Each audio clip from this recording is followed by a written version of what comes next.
And I'm just rocking him and promising him the world, promising him this perfect life. And all the while, like, just kind of breaking inside. And I could feel my strength just leaving. And it was like everybody I'd reached out to, something's wrong, almost made me feel more crazy, because they're like, okay, what is it? Let's talk about it. I'm like, I don't know what it is. Before we dive in, just a quick favor. If you're enjoying what we're doing at Angels Among Us, please take a second to rate and review the show. And if something in today's episode touches your heart, please share it with a friend. Welcome to Angels Among Us, the podcast where we share real stories of angelic encounters. Each episode, you'll hear firsthand accounts of divine protection, guidance, and miraculous interventions that remind us we're never truly alone. Whether through a whisper of comfort, an unseen hand of protection, or an unmistakable presence, angels are closer than we think. Join us as we explore these powerful experiences of angels, both seen and unseen.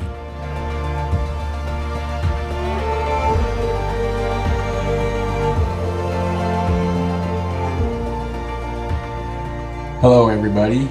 The story you're about to hear is one that will probably leave you speechless. It'll leave you thinking, and you're going to want to look up some information on Ashlee's story. It's a very high-profile story that we didn't really know a ton about prior to. We knew very little. So if you're looking for more information after hearing Ashlee's story, she has recommended the Dateline story that was covered on it. There's lots of other documentaries and stuff that are out there, but she said she hasn't watched them all, and I don't blame her, but she recommends the Dateline. She was also on the Dr. Phil show.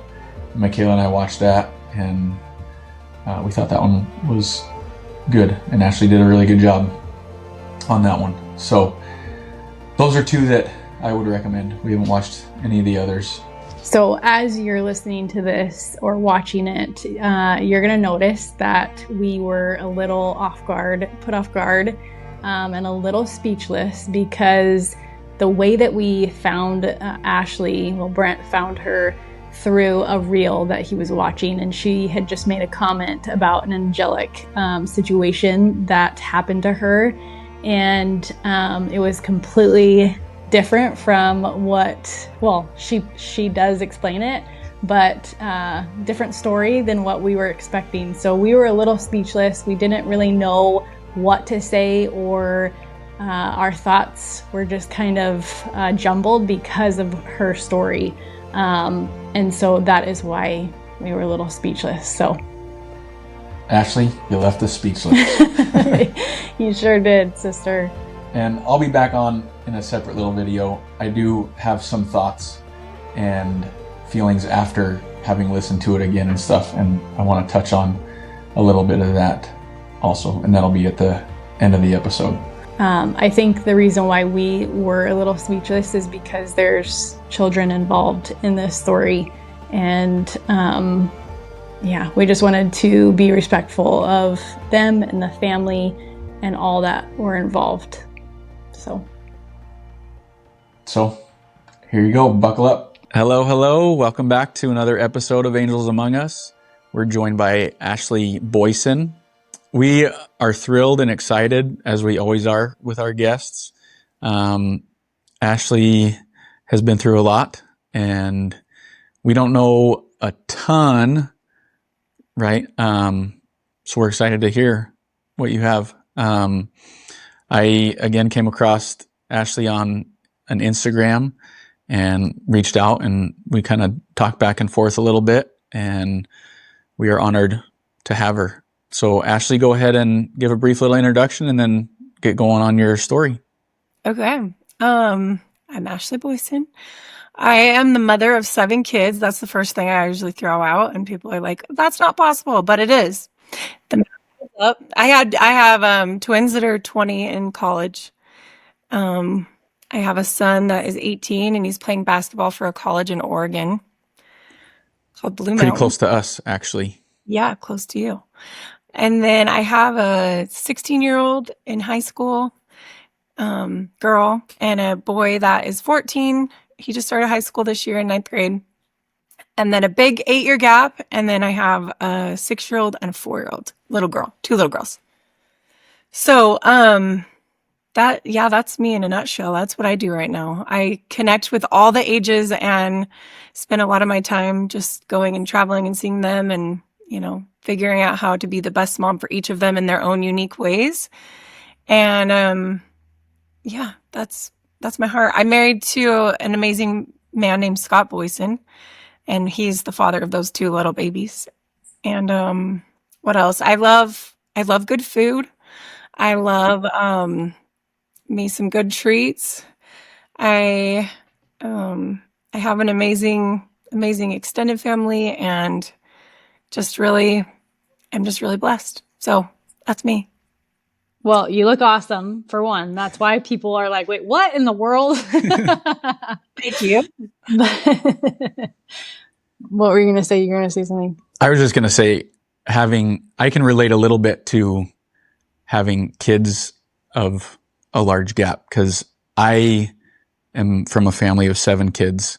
I'm the second oldest, but there's a 20-year gap from Oh my gosh. my oldest sister to my youngest sister. And so, I was a senior in high school when my mom had my baby sister. Wow. So big families are the best. They really are. And even now, seeing my adult children come home and playing on the floor with the little girls, like, it just really, it's something I said I never wanted. I always wanted to have my kids before I turned 30, and I had a plan and all the things. And I'm so glad that there was a different plan, because it's just so beautiful to watch everybody love each other in their differences and in what they have in common, and that's being part of this family. So it's really cool. Yep. As we all have learned time and time again, not only from our podcast, but just from life, that when we have a plan, God kind of laughs sometimes. That's the theme, I think, of life, right? Oh, yeah, for sure. Yeah. So I would say my story started long before this day, but this is kind of the story that really gave me an opportunity to figure out how angels are part of our lives. And I was 28 years old and just had my 5th baby, the giant who's now 14. And I walked around for weeks feeling like something wasn't right, just like this pounding in my chest. And I kept searching and searching and searching for what it could be. And it was almost like this frantic, like, time is running out kind of feeling, but I had no way of figuring out. Like, I tried so hard. I went to a church leader. I went to a marriage therapist by myself. Like, something's not right.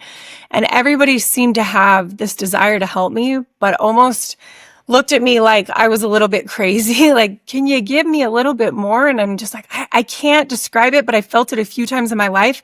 And if I don't listen to it, something's going to go wrong.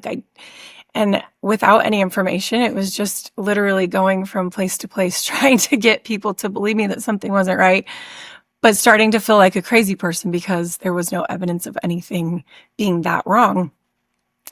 And I'll go quick through this so we can get to the good stuff. But there was a Friday one day, I remember waking up and I literally got on my knees and I'm like, okay, Heavenly Father, I need some answers. We women know how to fix stuff. I literally told him this. I'm like, you tell me what it is.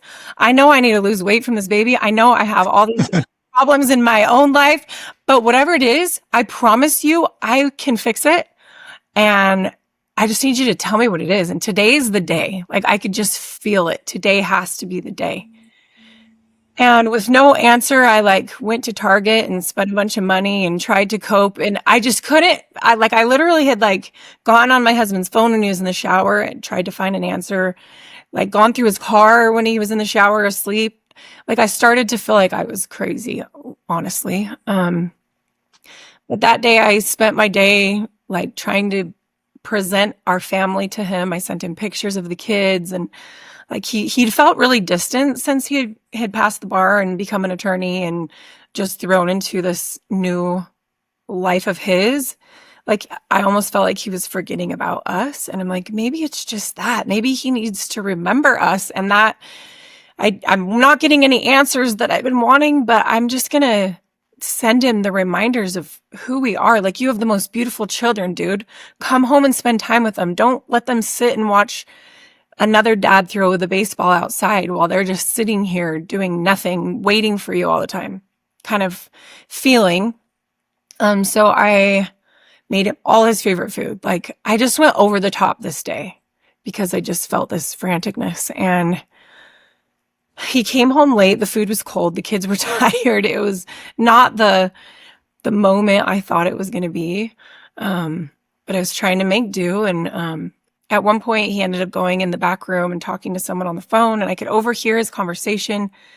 And a part of me was like, maybe this is how I get my answer. Like, he says what's wrong, and then I know what it is. And I listened for a little bit, and all he was saying, there was stuff about me that wasn't true. And I just felt like smaller and smaller and smaller the longer I listened. So I finally just turned it off and like went and put the kids to bed. And he came back out and was talking about this person who I'd ironically asked to call him and check on him. And I was like, well, he's a counselor. Maybe we should talk to him together. And it was kind of like one of these, he was just like, yeah, go talk to him on your phone. I don't care what you do.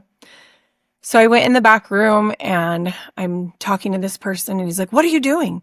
You're like not even taking care of your kids and saying all these things that aren't true. Like, I literally was doing nothing but taking care of babies and driving them to school and trying to be the best wife that I could be. And so this guy has been talking to this attorney husband, and he just like went off on me about all the things that he heard I was doing wrong. And then my husband walks up in the middle of this call, and he's like, hey, I'm going to go run to Walgreens real quick. I'll be right back. And I felt it again. Like, my heart just started pounding, and I literally held the phone away from my ear, and I felt it. I'm like, this is the moment. He has to choose our family. He has to choose us. And I begged him. I was like, just stay. We have a lot of things we need to talk about.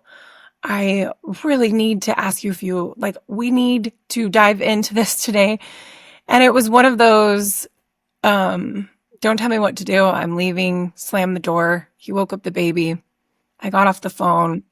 The baby starts screaming. Like, this baby was perfect. Never cried. Always just, I had it on a perfect routine. It was my one gift as a mom. Like, I could get babies to sleep. And he would not stop crying. So he's just screaming. I'm screaming inside. Hours go by, and I'm rocking this baby. And I tell you, I promised this baby things that no mom should ever promise, because I didn't know that I didn't have the capacity to make sure they came true. And just, the baby's almost 7 weeks old at this point, tiny little thing. And I'm just rocking him and promising him the world, promising him this perfect life. And all the while, like, just kind of breaking inside, and I could feel my strength just leaving. And it was like everybody I'd reached out to, something's wrong, almost made me feel more crazy, because they're like, okay, what is it? Let's talk about it. I'm like, I don't know what it is. There was even a point where my son woke up a few nights before this, and he was screaming out, and his dad was out of town. He was like, my dad died. My dad's all these things. He's screaming. And I'm like, no, buddy, he's on his trip. He's going to come back. He loves you.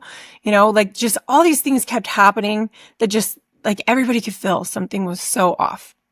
But at this point, I'm promising the 7-week-old baby that his life's going to be amazing, and I'm going to protect him, and we're okay, and everything's fine. And I kept going to reach to call somebody, but I was like, I can't take another person telling me I'm crazy. Like, I already am aware of it. I'm literally losing my mind. So I put my phone back down. And then finally at like 10:15, I think they told me, I called my husband 3 times in a row. And I was like, he's going to answer. He's going to come home. We're going to connect. I'm going to get my one answer. We're going to fix it. And instead, I got no response. I texted him a few times, nothing. And this went on for another hour or two until the baby finally calmed down. And by this point, I'm like shaking. And honestly, for weeks, I had been shaking. I remember this was Friday. On Monday, I had gone over to a neighbor's when my husband was out of town with all my kids, and we were doing like this fun little lesson. And ironically, he was teaching, the dad was teaching about, like, when you pass away, where does your body go? And like, your spirit leaves your body, and just doing this whole lesson about about death, really. And as I was about to leave, he was like, hey, I want to give you a blessing. And if any of you don't know what that is, in my church, it's a blessing where a priesthood holder lays their hands on your head and gives you some, basically like as a voice. So you can feel this peace, because he's like, I can tell something's going on with you. Anyway, so I get this blessing, and he puts his hands on my head, and I just start crying and crying. And for 20 minutes, this blessing has promises about angels. And in like 40 different ways, it says, angels are going to be with you, and like promises me all these things. And I have no idea what's coming. But I'm sitting there hearing all these promises, thinking like something bad is going to happen. Like I'm not going crazy, but I could just feel it. Anyway, so I kept thinking of that blessing, like angels are going to be with me. Whatever's happening, something's happening right now. Like I feel it. And there had to have been angels in that room, because I mean, this baby finally calms down, and I found enough peace, even though I was in this turmoil of something I had no idea what was going on.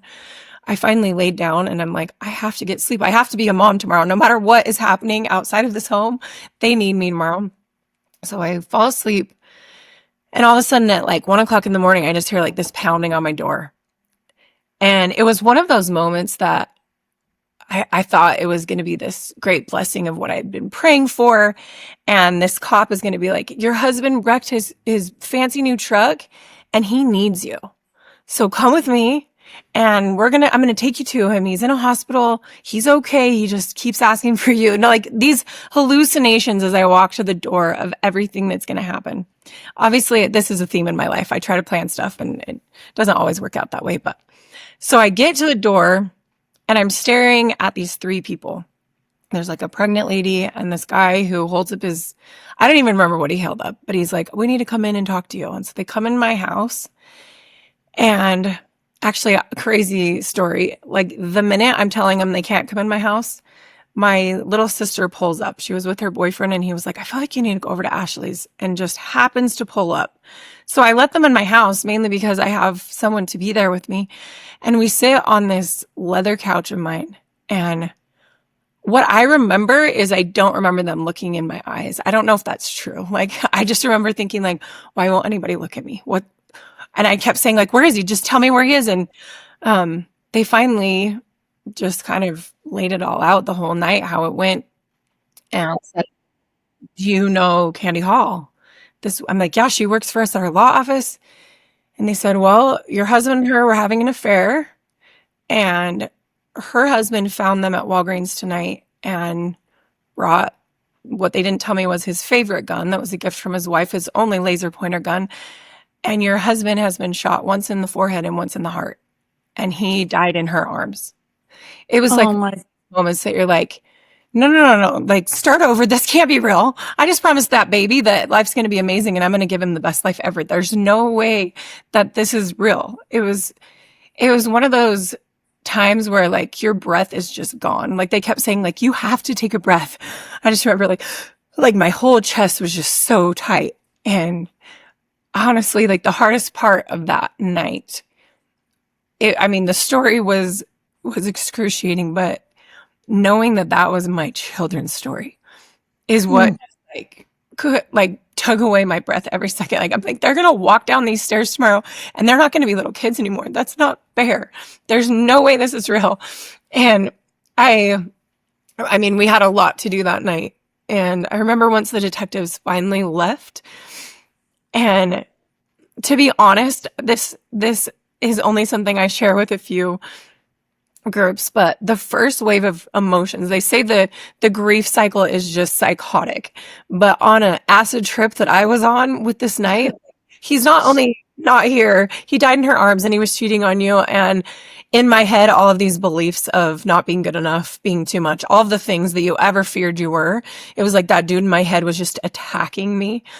But the first wave, and I've figured out why. When you find out your spouse is cheating on you, the first wave that you finally get in the grieving process is relief, because you're not crazy.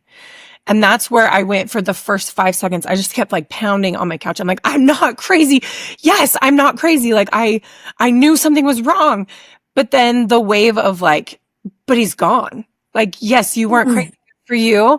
And then I felt almost guilty for this wave of relief. And it was just a bipolar dance the entire night. People were coming in and out of my house. I honestly don't remember most of it. But one thing I will never forget, I walked into my closet that night and I got on my knees and I'm like, okay, so I said this morning, it wasn't, I mean, it was kind of this morning. I haven't really slept. I just need one answer. And I just got thousands of them. But I need you to do something for me, Heavenly Father. I've been trying to do everything right in my life. I have been everything that you've asked. Like, I've checked all the boxes. I need you to check one for me that I need you to just like do over this night. I know he's somewhere. Like, give him a breath. Give me a chance. Give us a chance so we can decide what we do with our marriage. That was my plea that night. I remember vividly, literally sitting on kneeling on my knees, just waiting for him to be like, you're right. Let's do it your way. And I just waited and waited and waited. And I never did get that like I had hoped. But what I did get was something so powerful. Like, I've literally only felt it a few times in my life where I felt his love for me so strong. Like, my whole room, my whole closet just felt like I was in the dark, but I felt this beautiful light that I've never felt before. And he, like, during this time, which I think a lot of people feel like when you're in your darkest night, he was loud for me. Like, I could hear him and the things that he said to me that night, that he believed in me, that I was going to find my worth. I was going to be able to forgive. I was going to be able to do these amazing things. Like, I didn't really believe it, but I felt and knew that he did. Like, he was looking right at me and he knew exactly where I was. And he believed that I was going to be able to not only stand up from that closet, but go out and face the world and face the fact that everybody knew exactly what happened to me and live in a fishbowl for years and not feel like I had any work for a decade and just fight to be able to be the best version of myself through him and with the help of those angels that I was promised. And I was thinking today as I prepared to talk to you guys, I just had millions of memories. I actually, when I started my blog, it was after a murder trial didn't turn into the healing that I thought it was going to be. And I remember being in a grocery store and praying so hard before I entered the grocery store, like, I need someone to come and fix me. Like, I'm so broken and I'm just trying to be a mom. I just sat through a month-long murder trial. I'm trying to pick up these pieces, but it's not working. Like, I need you to send me somebody, a good therapist. I don't care. They've been cleaning my house. They've been feeding me. They've been taking care of my kids, but somebody who knows how to fix what it is that's broken, because nobody seems to be able to help me. And I don't know how to help myself.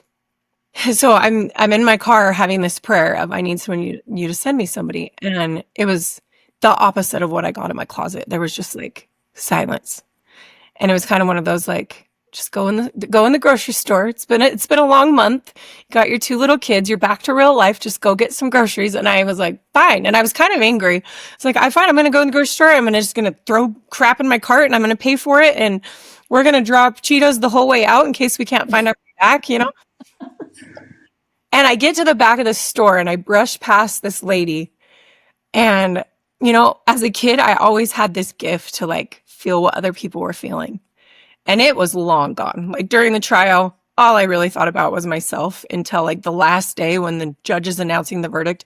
And I'm in the back of the room because they told me a little late. And I walk in and there's like, all I see is all these hurting people. And it was like overwhelming. I'm like, no, I don't have time for this. I'm the one hurting here. But I see these 2 moms, and one just lost her son to jail, and her only child was killed. And I just, so I'm in this grocery store, and I'd had this little glimpse in the courtroom, but I feel it again. Like, I brushed past this lady and I feel her soul, like her darkest day could have been that day, because I felt everything. And I get this feeling, you need to stop and help that lady. And I'm like, no, there's no way. in the middle of a grocery store. She's not like holding a sign or anything. So I keep ignoring it, and just keep getting this, you need to stop and help that lady. And I'm like, I can't. I literally just told you in my car I have nothing to offer. Like, I am about the most worthless person there is. I don't even know how to be a mom. And I just keep feeling it's like, and this time it was like, get in your purse and give her the money. And I don't keep cash. Moms don't keep cash, or it gets stolen from their kids. So I'm like, sifting through there's no money in here.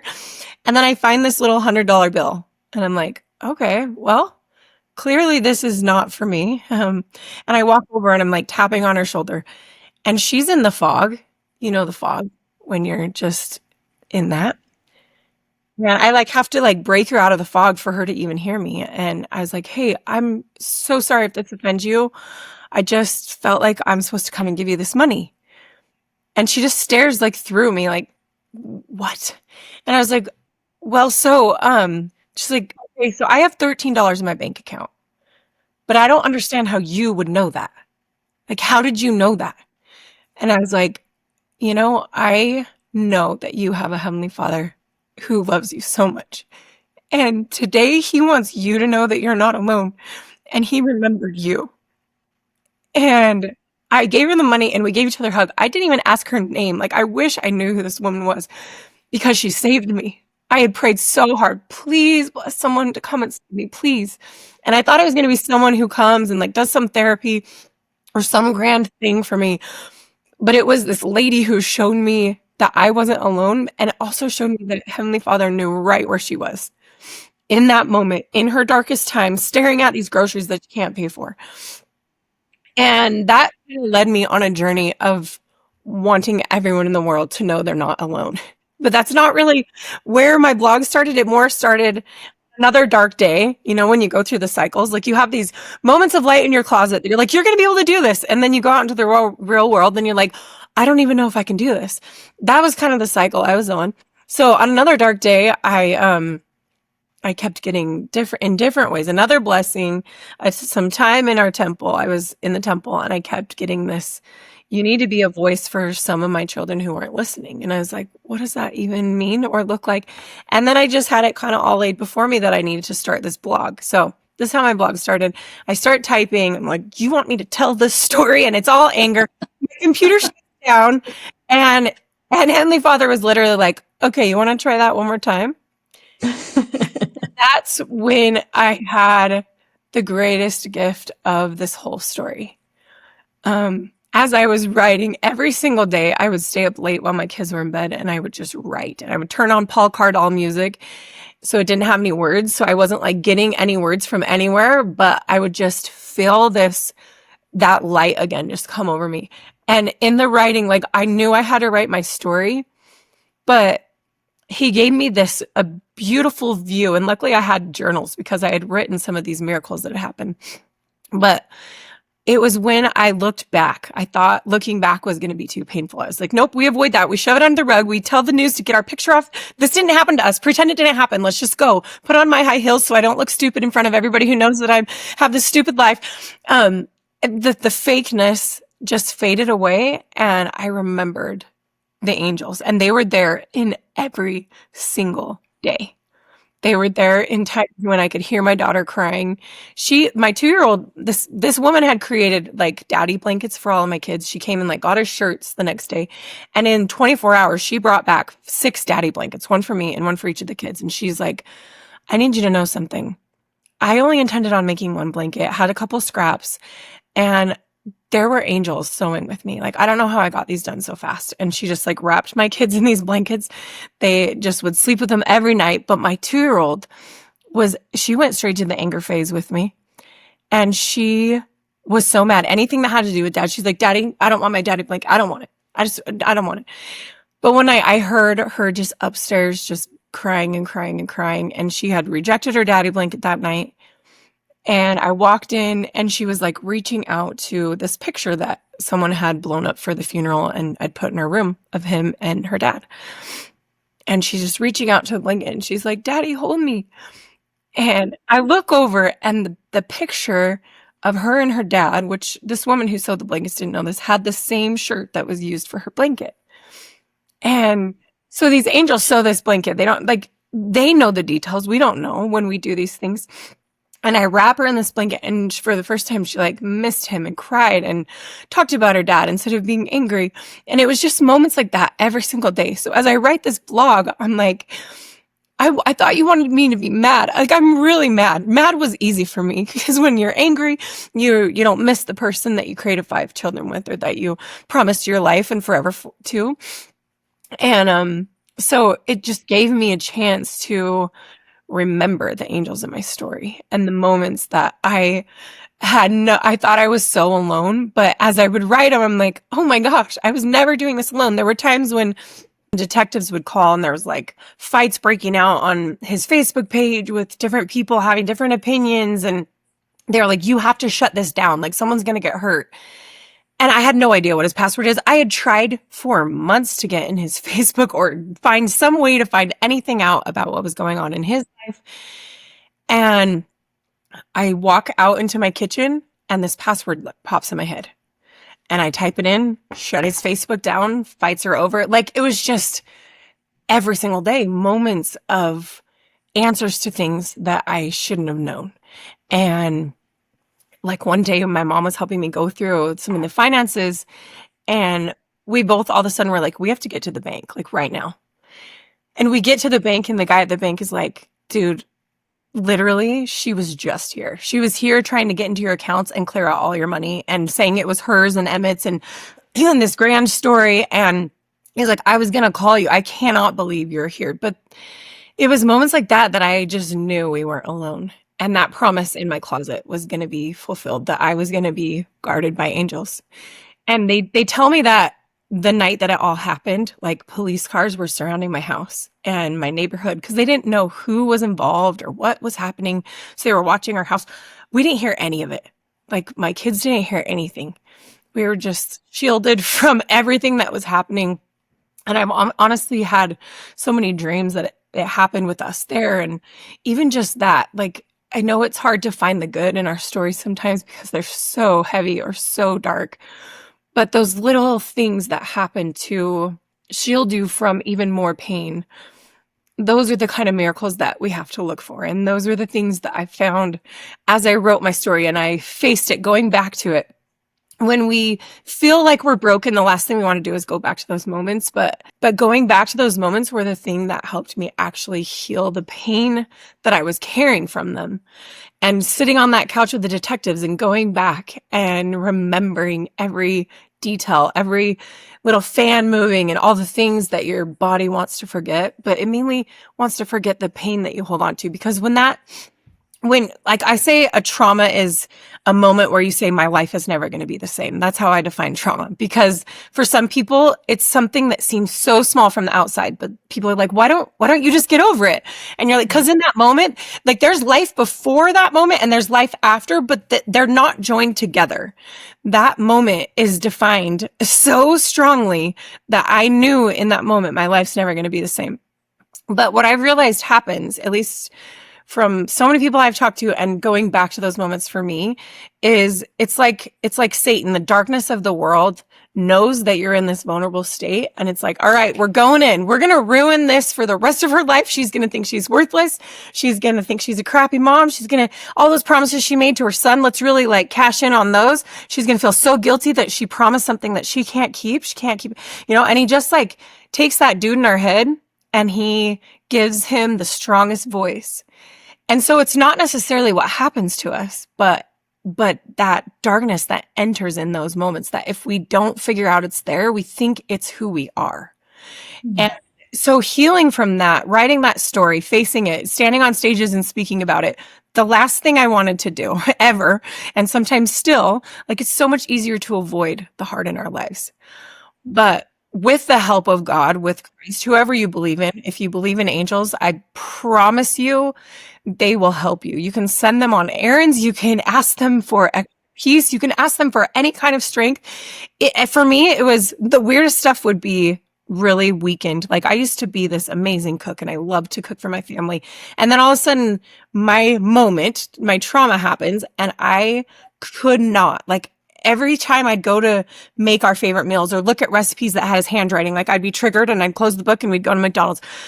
But those moments when we face what actually hurts instead of just running from it forever, that's when we heal. We have to push past the comfort zone. And your comfort zone shrinks really small when you've gone through something really hard because everything feels scary. But life outside of your comfort zone is where you're going to find healing because you're going to push yourself a little more each day. And then those promises, like the ones that I got in my closet, can come true.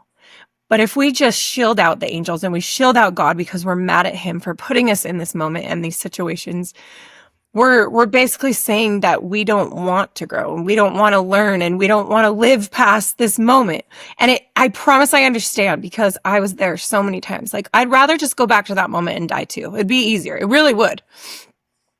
But I had this beautiful family and it didn't, like, I was so mad we never got a family picture because I got really hooked up on, like, if we had this beautiful family picture, at least I could put it on the wall. And all we have is a picture where the twins are pissed because they're not holding the new baby and he's in the hospital. And like, you have all these regrets because you think that that is how your family is going to be whole. But my family learned to be whole in the way that we were. And just, you know, like, you just find healing by accepting God had a plan for you. And through those hard things, he had angels that were with you and carried you. And that light in that closet, even though I only felt a glimpse of it most of the time, I knew how powerful it could be. And I wasn't going to stop fighting for it and looking for it. And those little glimmers of light each day, I learned are that grace that he's like, hey, remember, I love you. I know I can't take this away from you. I wish I could. I know he's felt that because I've literally felt him like, I wish I could. And in a way he does, like, he carries it. But when we think we're alone, it feels like he's not. But that's what looking back did for me. It helped me go, oh my gosh, there was light in every day. Sometimes it was way brighter than it felt. And now looking back, like, I see a different view. And I'm just so grateful that not only do we have a Heavenly Father who loves us, but our angels, some of our angels are our ancestors. Some of them are, you know, like, people who are invested in our winning.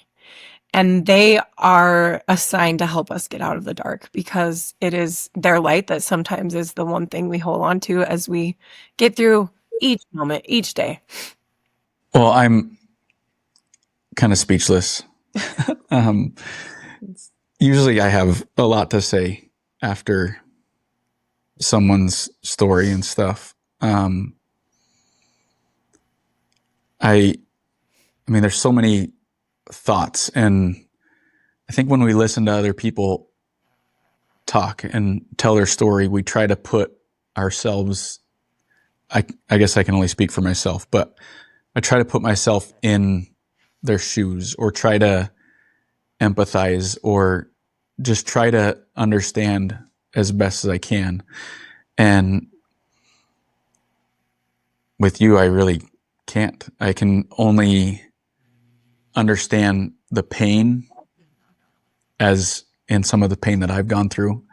Right. But I think that as being a human being, like, we have these questions, but we don't know if it's going to trigger, you know, anything. And, you know, listening to this, I can only imagine, like, the feelings that you've had. I mean, now you're remarried, and I'm sure, like, it sounds like a great marriage. But like, going back to your first marriage and having that happen, like, my thoughts are like, how in the world would I get through something like that? People say that all the time to us, like, oh my gosh, I couldn't deal with that. But in your situation, it's like, well, but you still have feelings. You still, I don't know, like, I would assume that you still loved him, you know? I mean, and you just wanted to be able to figure something out. Like, I mean, how did you deal with that? Like, I don't know if you're comfortable talking about this or, you know, you're willing to share, but I know that our audience is going to be like, wait, like, I need more information on what happened. And do you feel comfortable sharing any of that kind of? Yeah, totally. Give me like one thing you want me to focus on first. Oh, geez. I don't know. Do you? Well, I would actually like because your kids were obviously involved in this. Like, Yeah. and you had some older kids that remember going through it with you. And so how are they? Like, how did they cope with everything? How did they heal? Yeah. I would say my kids for the first, like, probably 9 months, my 4-year-old was the one that had the hardest time. And I'll tell you, this isn't a story I say very often either. So my 4-year-old, a few weeks before his dad died, came to me and was like, "Hey, do you know when Dad and I went to the movie the other day? That lady Candy from his work, she was there." And I was like, "Oh, wait, what?" And I just called him. I'm like, "Hey, did you guys see Candy at the movie the other day?" And he was like, "Oh no, there was this lady who kept giving him candy, and he let me talk to him." And he's like, "Okay." And then he got off the phone. He's like, "Oh, just kidding, Mom. There was just a lady that had candy." And so, like, your radar's going off. And so I tried to talk to him about it, and it wasn't something he really, like, it was like, "No, you're crazy. No, she wasn't there," kind of thing.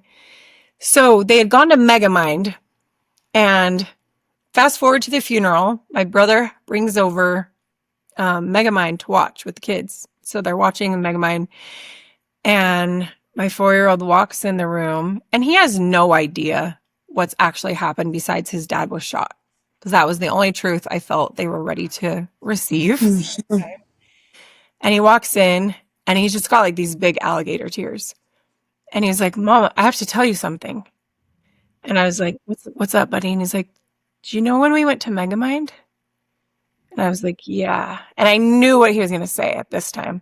He was like, "Mom, she was really there. Candy was really there. They told me not to tell you, but she was really there." And he's just sobbing and sobbing and sobbing and like taking this on like an adult who had had to keep a secret from his mom. And I just like scooped him up. I'm like, "Dude, I know. And it's okay. It's okay. It wasn't your fault. It was not your fault. You didn't choose this choice." And so he literally was my child for 9 months. That was almost like a zombie, like that fog that I was talking about. Him and I just kind of went back and forth with our fog. But a lot of his was guilt for something he didn't even do. 4 years old. And my twins kind of went into just marching mode. Like their whole thing was like, we have to help Mom because Mom's got to get her crap together. And How old were they at that time? Sorry. They turned 6 a month later. So they were in kindergarten. Okay. So they kind of turned into like little moms, which at the time I probably wish I could go back and not have them be little moms and just be kids. But little things like one of them would lose a tooth, and in the morning I'd hear like, "The tooth fairy came," and I'm like, "Oh crap." And the other one would be like, "I got you, Mom. I put $1 under her bill." I was going to fail. So they just kind of took over. But I would say, honestly, my 2-year-old was angry for a long time, like biting holes in binkies. I'd have to go buy binkies all the time, just angry. And the baby we thought was the lucky one. As he got older, like about 8 years old, all of a sudden it was like, well, it's not fair that everybody knew him. And his stuff came up then. And yeah. But as far as like healing goes, I think the best thing, I could tell you a million things I did wrong, like the tooth fairy and letting my kids become moms and doing dishes for me and holding stuff together. But something that I did right that I think would be really helpful for anybody in a situation like this is giving them those little doses of truth instead of like, I literally sat on my couch that night. I'm like, I'm just going to say he got in a wreck and he died and he loves them and like make it easy for me in that moment. But luckily I listened to that prompting, like, no, lies are what got you here. If you want them to trust you, you have to be truthful, even when it's hard, even when it'd be so much easier to just shove it under the rug. So that's something I did right that they've thanked me for now and actually come to me and said, "I need more information. I am struggling. I need to know more." And so as I've been able to give them more information and say, okay, this is what detectives found and here's the time frame. And they've been able to piece together the things that they wouldn't be able to piece together had I said he got in a wreck and then his truck shows up after it comes out of evidence and they're like, wait, why is his truck here? It looks fine.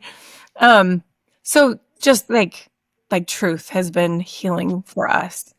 And it's given us a place where they know they can trust me. Like, if you can go through the hard stuff and tell the truth, I literally will never lie to my kids. If they ask if their breast stinks and it stinks, I'm going to tell them that stinks. I love you enough to tell you the truth in all forms and save you for yourself sometimes, you know? So, yeah, I mean, we've had eating disorders. We've had kids that got into cutting as coping. And most of that happened after I married. I actually married a second time. That was the do-over that I prayed for, that I ended up divorcing years later. But when I married my husband, who I'm married to now, and he brought so much peace and calm, that's when the mess started, because you don't really start healing until you feel safe. Like, you just live in chaos and cope and avoid things. And then we get into this place. We moved to Utah where he lived when we got married. I'm like, I need to get out of this town. Let's take a break. And we moved to Utah, and it was like this calm, like he brought this loving, tender spirit, and it was like everybody fell apart. My daughter was in an eating disorder facility, but to heal, you have to go back to the pain, right? And that's what they finally did. And so, but honestly, right now, I can honestly say everybody's doing amazing. I know it's because I am too bullheaded to give up. And I was like, we are going to have the best life, and I don't care what it looks like. I'm going to figure out how to be happy so you can know that you're safe. And we kept fighting as a team, and it's paid off. And I see them thriving and going through other hard things, and knowing that they will get through it because they have a testimony of getting through stuff, because that's just what we do. You only have two choices when you have a hard time, right? You either like give up, think that angels and Heavenly Father have abandoned you and be angry, or you just keep fighting and saying, I know I have worth, and I'm going to keep finding it. Even if there's evidence that I'm not worthy of love from somebody, I know that I'm worthy of love from God. I know that I'm worthy of the angels to come and walk with me. And I hope that they continue to believe that as life throws them new curveballs. That's for sure. Brent was saying, and maybe I misunderstood this, but Brent was saying something about that you had said about is it your last child, or like a dream or something? Yes. So when Titus, the baby at the time when Emmett died, when he was born, it was 7 weeks before everything happened. Right after his birth, I was just like holding the baby. Everyone was out of the room, and I just felt this little presence next to me. And I've felt those things before, but this one was like so strong. Like, I could feel her personality. I couldn't see her, but I just heard her say, "Mom, don't forget about me." And I was like, "Don't forget about you." Okay. And I have chills even now, just feeling presence. And then, 7 weeks later, my husband dies. I'm like, I know there was a little girl. I'm so confused. Like, it doesn't make sense. I felt her. I could like feel her little sassiness. It was adorable. And then, when Scott and I got married, the day we got married, we're in the temple and we're about to go in and get married. And like, I could feel her again. And she was like, my name is Kennedy Isla, and Scott's grandma's name was Isla. My name's Kennedy Isla, and I'm ready to come to your house. And I'm like, to get married today. And like a month later, I was like, I told Scott that night, I'm like, we have a little girl. I know we already have 5 kids, and he was going from no kids to 5 kids a day. He'd never been married or had children. And his grandma, Isla, actually had told him on her deathbed, I need you to know your wife needs you to be patient. Like, don't jump into anything. She needs you to be patient. So this grandma must have been up in heaven, like collaborating with Kennedy. And so anyways, so Scott and I get married, and what was it? 11 months later, Kennedy Isla's born. And exactly that little Spitfire who was just determined and so happy. And yeah, it was so cool. Oh my gosh. What a just beautiful crazy story. Like I'm speechless. Like usually we have things that we want to say, but I don't even know. I just like, I can't even put my thoughts. Like I cannot imagine what you have gone through. And it takes a really strong person to go through the things that you have gone through. And I think that, like, obviously any of us that have it would be put in that position. You just have to do it. You have to get through it. But I'm so glad that you have been able to find these like angels in your life. And obviously, you've helped so many people through your story, whether you want to believe it or not. You've definitely strengthened my testimony. And I don't know, I'm so speechless. I don't even know. Like, You're so cute. I really love the way that you talk about angels and your angels, and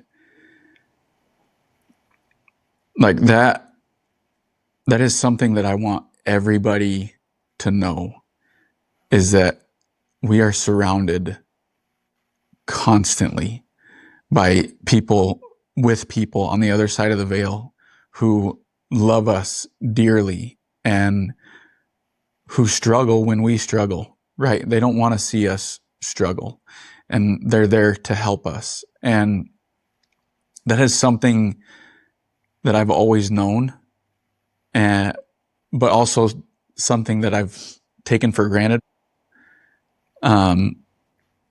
Going through some of our struggles and stuff. And like you said, being on the other side of things now and being able to look back and seeing and recognizing that they were always there and that our Savior was always there. And it's just so empowering to be able to hear what you've been through, and just to know that I can do anything. I can do anything that my Father in heaven needs me to do. I can go through the things that he needs me to go through to become who he needs me to become. And that's a really hard thing to kind of understand sometimes, is that he loves me so much, but he also needs me to go through some things that are really hard. And he knows that we can't do it alone. And that's why he never leaves us alone. And I just loved being able to hear your testimony and talking about your angels. well, and I think it's incredible that you were willing to like still listen, for those promptings and talk to him even when you were angry and mad. And I think that sometimes is, human beings, we think that like we have to have this perfect relationship with Heavenly Father, and like we can't yell and we can't scream and we can't be mad. Like we have to like say our prayers like so strictly, but like that's not what he wants. He wants us to find him where we're at, and he's there and he's willing to help. And I think that it's awesome that you still were able to like find him and talk to him through all of that, and willing. He's enough for all of it, like he wants us to be raw and real and be where we are. It's pretty awesome. Yeah, for sure. Well, on that note, we usually ask for advice, but you've given lots of advice, and it's all been so awesome. If there's any other advice that you have that you want to share, go ahead. But if not, the last thing we ask is for our guests to share a truth, something that you know to be true. One truth that always carries me is that we're always enough for our Heavenly Father. And there will be people in our lives who don't see our value or don't appreciate or don't protect or don't, I guess, see us, but God always does. Like he loves us enough to be like, this world needs one more person, and he created you to fulfill a mission and a purpose and all of these things that he sent you here. And part of that is to go through the hard stuff and to keep remembering him just like he remembered you. Beautiful. Great ending. Well, Ashlee, thank you so much for sitting down with us and for telling us a story that left us speechless. Truly. You guys for having me. Yeah, of course. Well, we will definitely be sharing this story and making sure that people, listen, because it was awesome. We can't wait to get it out. And before we let you go, can you tell everybody where they can find you? Yeah. Oh, yes. The Moments We Stand is my handle on Facebook and Instagram, YouTube. My website is themomentswestand.com. And then on Amazon, I have books. Like these are awesome. I guess it'll be backwards, but Silence Breaks. And then there's a second book that sold out at an event I was at the other day. And then In Chains is the last book. This one's like sitting on the couch with the detectives, and it's the journal version, not the Dateline version of like the emotions and all the things I was going through. And then this is like through the trial. So that's that series. And then this book is my children's grief book that I made with one of my daughters, one of the twins. And there's actually an angel picture in here I have to show you. So my daughter, we did them all like faceless and color, so kids can like feel the emotions that they feel instead of being told by a color or a face on how they're supposed to be feeling. But there's a little picture of an angel of being with the baby. Anyway. Oh my gosh. It's all about like the stages of grief for kids and what it feels like to lose somebody and like feeling them with you and knowing that you were sent here for a reason and all the things. So anyway, it's fine. Well, we will definitely be putting all of these into our show notes so that people can go and purchase, because I can't wait to purchase it and read it. It's awesome. He's amazing. Yes. So thanks for being on, and you're welcome. Yeah. Wow, what a story. I am recording this portion after having already recorded and re-listened to Ashlee's story. I told Ashlee afterwards that I wasn't super happy with how Michaela and I reacted and our engagement or lack of engagement with her story. So I just wanted to come on after having had time to process everything and think about things and stuff, and really just kind of commend Ashlee for the strength that she has, not only sharing her story again, but over the last however many years it's been. If you really think about it, she didn't have a single day to not be a mom, to not be the person that those kids deserved to have and that they needed.